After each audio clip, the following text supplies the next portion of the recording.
We live in a time of great technological advances. We live in a time where we believe almost blindly, almost religiously, in the powers of science and scientists, and experts, doctors, and yet we are suddenly finding ourselves without a solution, without a clue. We don't know what we're dealing with. We don't know how to respond. We don't know how to control it. We don't even know what it is. And it's very good for the soul to be reminded that we have not mastered the universe. We have not conquered nature. We still have a long way to go for that. Now, there are people who actually say, and they say, why would God allow such a virus? Why would God allow such a pandemic? Why would he allow it? What is that suggesting? It's as if some things happen and God intervenes, but then there are other things that happen and God doesn't intervene. Nothing happens unless God makes it happen. Everything that happens for a divine purpose and a divine reason. Otherwise, it cannot happen. Everything we're going to experience is going to be divinely orchestrated for our benefit. The world is shutting down all its practices. What is our schedule made of? We go here, we go there, we do a little of this and we do a little of that, and then we come home and we've had it. All of a sudden, without anyone saying a word, no theater, no partying, no traveling, no going anywhere. All our habits have now been canceled.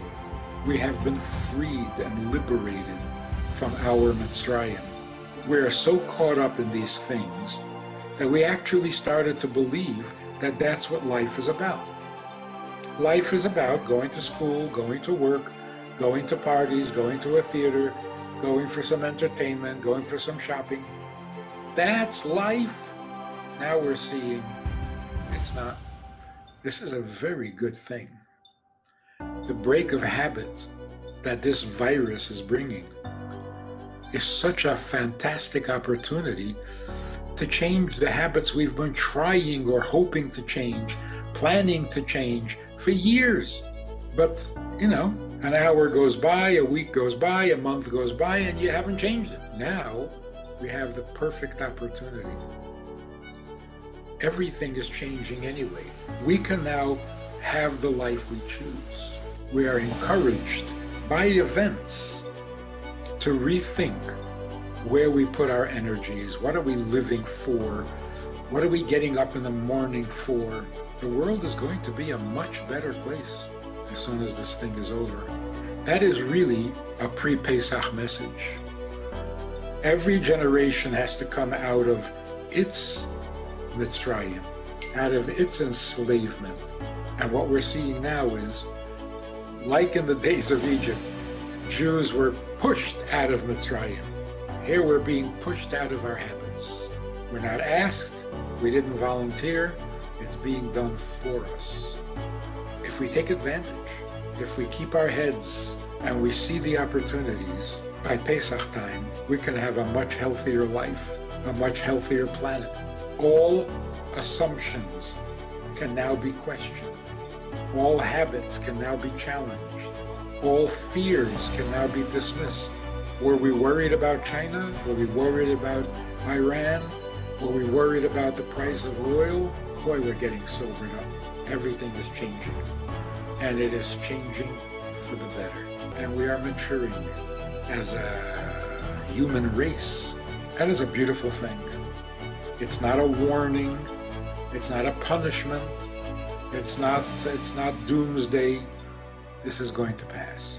And we're going to find ourselves in a cleaner, healthier, more noble world, politically, geographically, financially, and personally. So now is the time to think not of ourselves but of others. We have to become more alive, more enthusiastic, about our mission and our purpose. We're going to do mitzvahs we've never done before because we're going to have more time. We're going to be home. We're going to become better mothers, better fathers, better husbands, and better wives because we have no choice. Got no place to go.